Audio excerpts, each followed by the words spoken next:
শঙ্খ ঘোষের মিথ্যে কথা।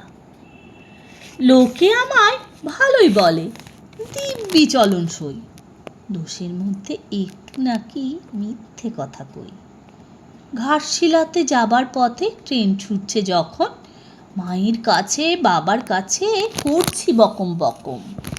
হঠাৎ দেখি মাঠের মধ্যে চলন্ত সব গাছে এক এক রকম ভঙ্গি ফোটে, এক এক রকম নাচে।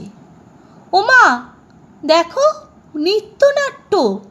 যেই বলেছি আমি, মা বলে দেয়, বড্ড তোমার বেড়েছে ফাজলামি।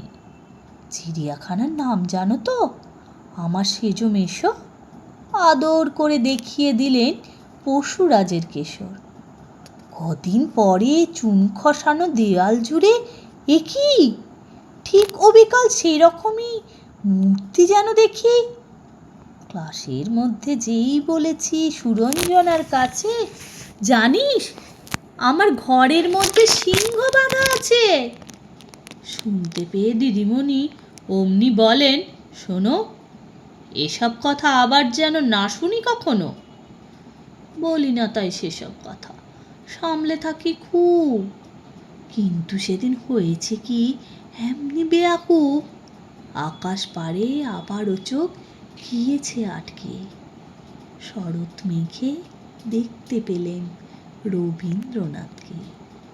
আকাশ পাড়ে আবারও চোখ গিয়েছে আটকে। শরৎ মেঘে দেখতে পেলেন রবীন্দ্রনাথকে। শরৎ মেঘে দেখতে পেলেন রবীন্দ্রনাথকে। নমস্কার।